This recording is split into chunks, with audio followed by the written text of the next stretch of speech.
बिस्मिल्लाहिर्रहमानिर्रहीम। अस्सलाम वालेकुम। मेरी आज की वीडियो जो है ये यहूदियों का जो मुसलमान मसीहा था उसके मुतल्लिक है। उम्मीद करता हूँ कि आप दोस्तों को ये तारीख़ी वीडियो पसंद आएगी।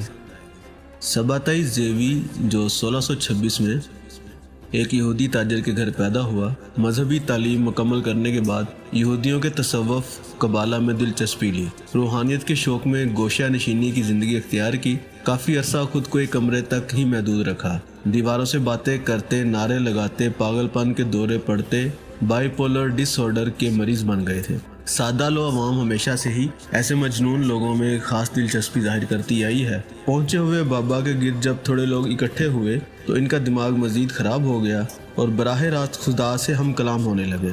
यहूदियों में खुदा का ममनुआ नाम लेने की इजाज़त सिर्फ़ ख़ास सबसे बड़े मजहबी पेशवा के पास होती है। इस नाम को टेट्राग्रामेटन कहा जाता है। ये 4 हरूफ हैं, यानी कि YHWH।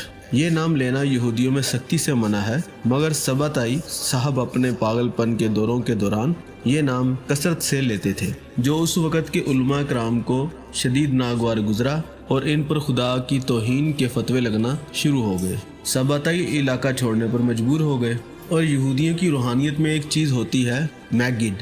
जैसे मुसलमान सूफियों में अल्हाम होता है, बिल्कुल इसी तरह यहूदियों में मैगिड पाया जाता है। मगर इसमें फ़र्क ये होता है कि मुसलमान सूफ़ी तो ये दावा करते हैं कि इनको बराह रास्त खुदा की तरफ से चीज़ अल्हाम हो जाती है, मगर यहूदियों की रूहानियत में ऐसा नहीं है। वहाँ बराह रास्त नहीं बल्कि किसी फरिश्ते या नेक बुजुर्ग की रूह के ज़रिए खुदा बंदे को अपना पैगाम पहुँचाता है। अब गज़ा के इलाके में एक नाथन नामी यहूदी बुजुर्ग को मसीहा का शिद्दत से इंतज़ार था। एक दिन इनको मैगिड हुआ कि वो मजनून सबताई ही वो मसीहा है जिसका यहूदियों को बरसों से इंतज़ार था।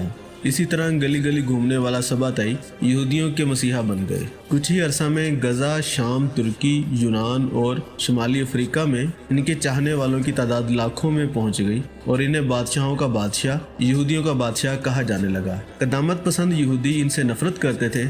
इसकी वजह यह थी कि यह मसीहा नई नई चीज़ें इनके मज़हब में ले आए थे। जैसे यहूदियों के सोग वाले दिन तिशा बाव में सबताई उल्टा जश्न का एहतमाम कर देते थे।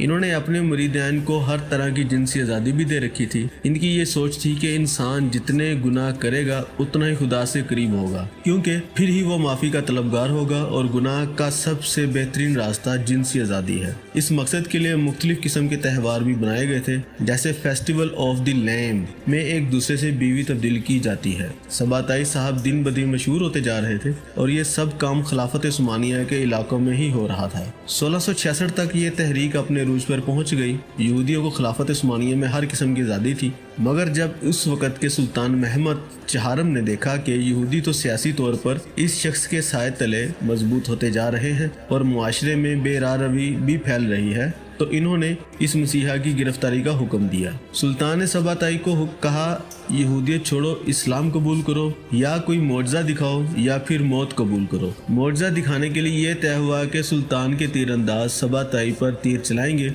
अगर तीर इनके जिस्म में नहीं घुसते, टकरा कर गिर जाते हैं, तो समझ लिया जाएगा ये सच्चे मसीहा हैं। सबताई ने फिर हार मान ली, बिल आखिर इस्लाम कबूल कर लिया। इनका नाम अजीज महमद अफंदी रखा गया। पैरोकार भी इनके कहने पर मुसलमान हुए और तनम्मे कन्वर्ट कहलाने लगे, मगर खुद को मोमिन कहते थे। इनकी अलग मसाजिद और मिज़ारात थे। ये हज पर भी जाते, रोजे भी रखते थे, मगर दूसरों से खुद को अलग करने के लिए कुछ देर पहले रोजा खोल लेते थे।